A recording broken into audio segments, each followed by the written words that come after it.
What is up, you guys? Welcome back to the Heat Report and welcome back to a brand new preview of a Miami Heat game, this time against the Minnesota Timberwolves, who we play tonight at 8 p.m.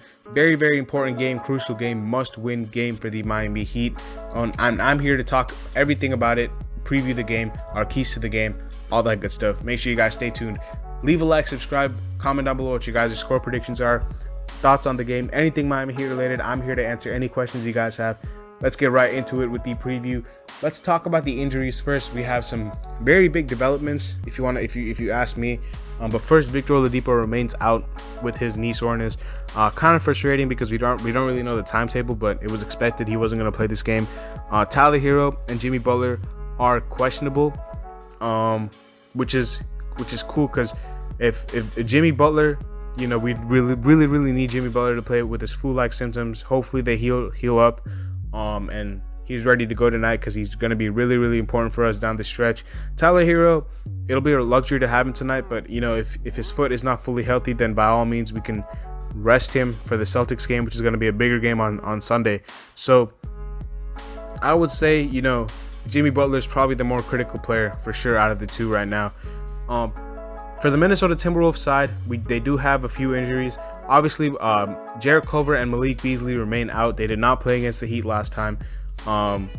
Jarrett Culver is out for the season, and Malik Beasley is out for about 4 to 5 weeks with a grade 3 left hamstring strain, which is a big loss for them because especially Malik Beasley, he was a 20 point per game scorer that they're missing right now. Jaden McDaniels, who played against us last time, is also out for personal reasons tonight. So here's what I think their starting lineup will look like. They have recently started to insert D'Angelo Russell back into the starting lineup, which I think they should have done all along. But it's him, D'Angelo Russell, Anthony Edwards, Josh Okogie. I'll probably slide in Jared Vanderbilt at that 4 spot and Karl-Anthony Towns at the center position. I think that'll be their starting lineup with guys like Ricky Rubio and Naz Reid off the bench. I think this game is very winnable, but we saw what happened last time with the Heat. We caught an L to the Timberwolves, and we have to stop their best player, which is Karl-Anthony Towns and D'Angelo Russell. Do everything we can to stop them. I trust Bam against Cat because he's generally done well against him, except for I think last game he had some trouble. But I think Bam will be motivated this game, especially because he didn't play that well last night or 2 nights ago against the Mavericks.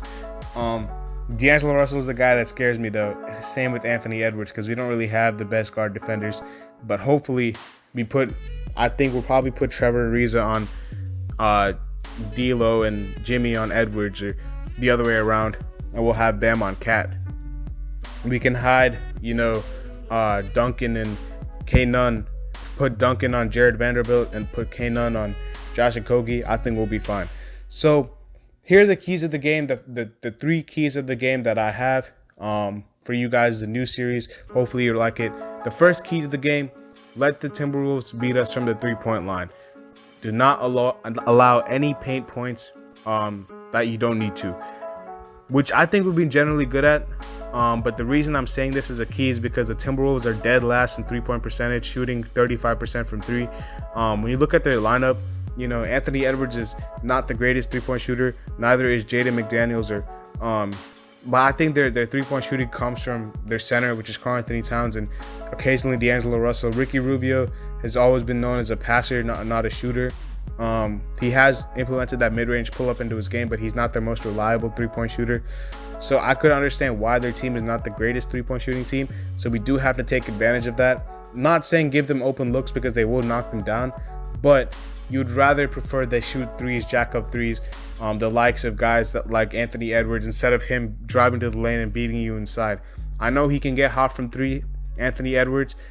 He's one of my favorite players in the NBA, my favorite rookie coming into this class. I watched him at Georgia. He can get hot from 3. He's a very streaky player, but his biggest asset is his explosiveness driving to the rim. Very reminiscent of a Donovan Mitchell. And he said he looks up to D Wade himself. So, just imagine those types of play styles. Anthony Edwards is a very explosive player that we're gonna have to stop, and you'd much rather stop him and the other players at the 3-point line rather than let them impose their will in the paint. So that's the first key. Let them beat you at the 3-point line. The second key is control the glass. The Minnesota Timberwolves are 24th in total rebounds, which is kind of surprising because the last time they played us, they kind of owned us on the glass, but we're not the best rebounding team either. So we do have to control the glass. I think we will. That game against the Timberwolves was, I think, Precious Achiuwa's last game, real minutes in a uniform this season.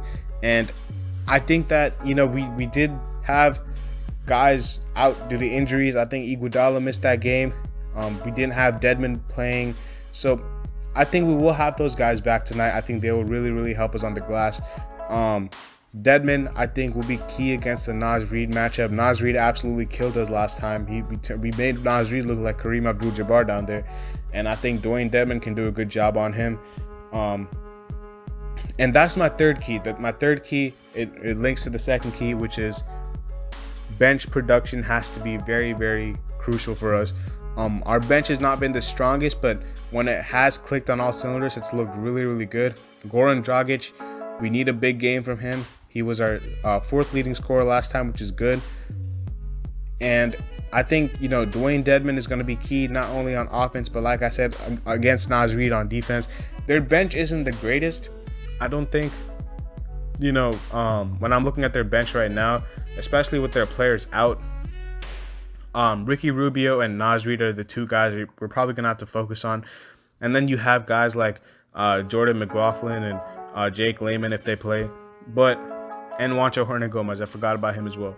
So I do think we can pull this game off. I don't think this is going to be, I don't want to say a tough game because the Minnesota Timberwolves are a team that likes to keep the games tight. They're not a team that gets blown out a lot. Even though they're one of the worst records in the NBA, they're still a very competitive team. But I do think we can win this game if we do everything that I just said.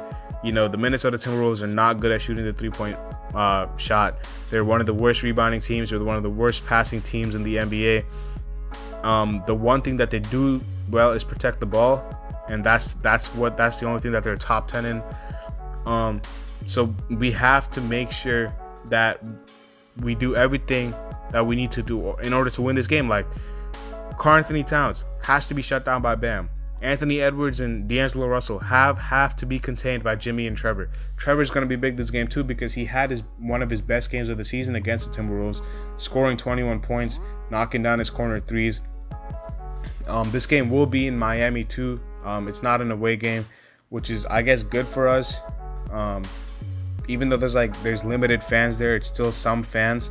And K-Nun is going to be big this game too because K-Nun didn't play particularly well against the Timberwolves last time, and he's gonna have to step up. He didn't play well against the Mavericks a couple days ago either. He's gonna have to step up. Duncan's gonna have to step up, but it's gonna be a collective effort. Off the bench, Goran and Dwayne Dedmon are two locks off the bench. Iguodala is a lock off the bench. Then you have two spots, the shooting guard position and the power forward position. I wouldn't be surprised if Max Strus or Gabe Vincent get those minutes if Tyler Hero is out. They'll probably play that other guard spot. I'm kind of wondering where Bjelica went, but I'm pretty sure his defense is something that Spo does not love, which is probably why he's not getting any minutes.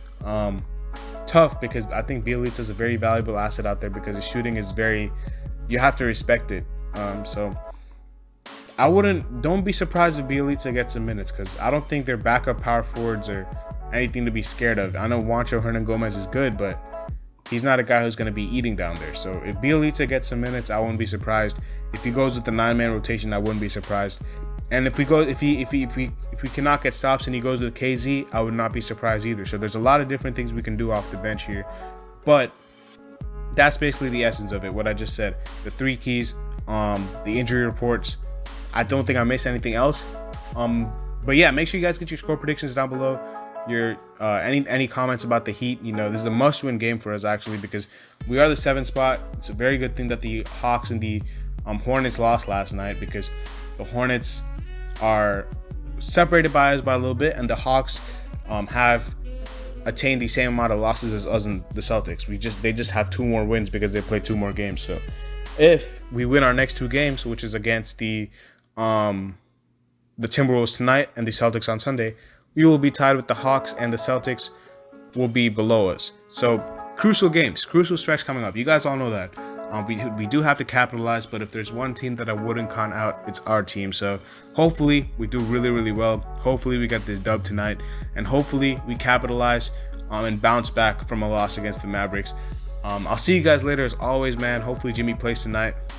Yeah, leave a like, subscribe, comment down below. Peace.